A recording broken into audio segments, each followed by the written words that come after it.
Drove the Interceptor home, having just purchased it. It was cold, hardly any of the electrics work, although I knew that.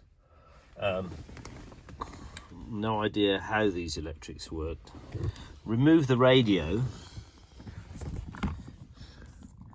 Already you can see a lot of stuff, including a burnt out wire there.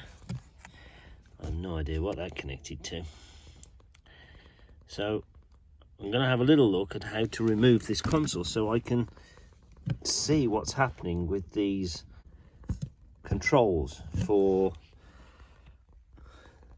the hot air and the fan, because that doesn't work either.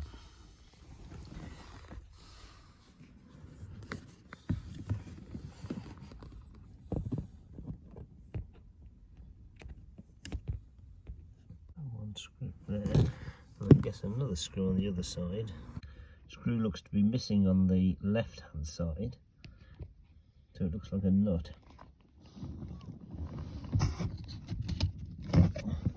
To remove this panel, you need to remove those two screws which are in the cubby.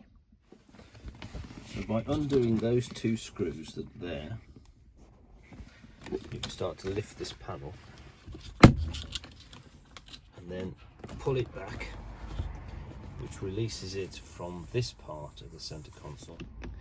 And it's just stopped because that's in park, and there's actually a slot there, probably a metal bracket, and that slots into that part of the console.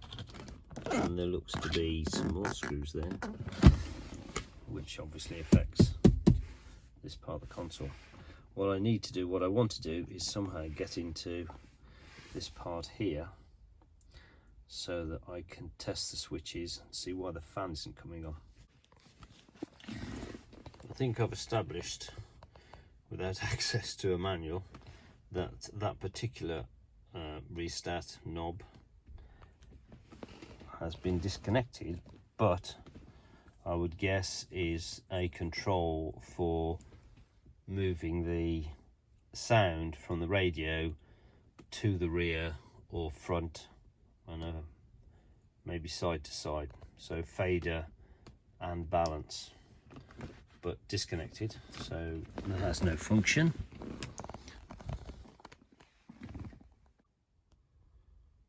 Removing those two screws, one there and one there, allows you to slot out the switches. What I can see there though, now that's removed, is that there's another screw there and one there, and if I remove those, hopefully this center panel will come out and I'll have access to these,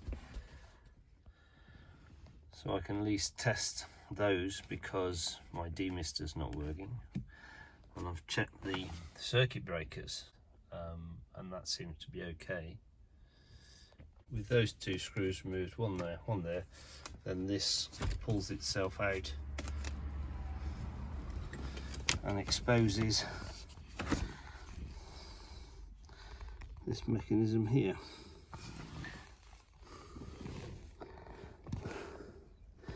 It looks as if it was a thread, but it doesn't have any bolts on it, any nuts. I'll simply remove those two wires, slide it out, reattach them so they're not at risk, and then I'll have better access to this unit so I can test what's going on.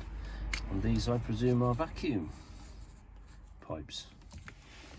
Interesting. At the back, my vacuum controls have also been marked. I don't actually understand what they mean. This particular one is marked as A, and that may all make sense in due course.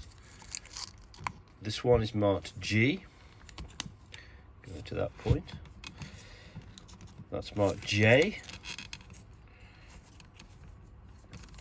and that's, have a look where it goes.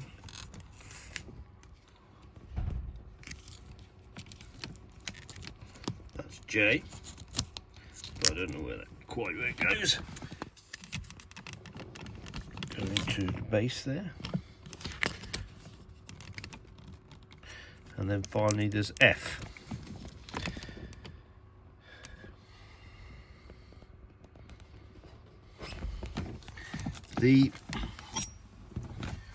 On the forum it also talks about an adjuster.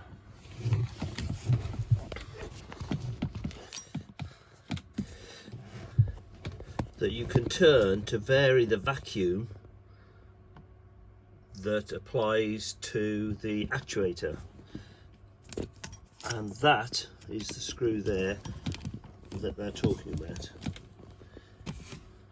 I would imagine there's a possibility that if you're over enthusiastic, you can apply unnecessarily too much vacuum. Presumably you just want enough to achieve that, and you can get a vacuum measuring tool, evidently, but I don't have one. I hadn't got much vacuum affecting the heater control valve. I ended up turning that screw anti-clockwise just 1/4 of a turn, and that resulted in sufficient vacuum being produced at the temperature control valve to what would appear to be fully open the valve. Turning the screw anti-clockwise appears to increase the vacuum pressure, and I guess turning it clockwise would reduce the vacuum pressure.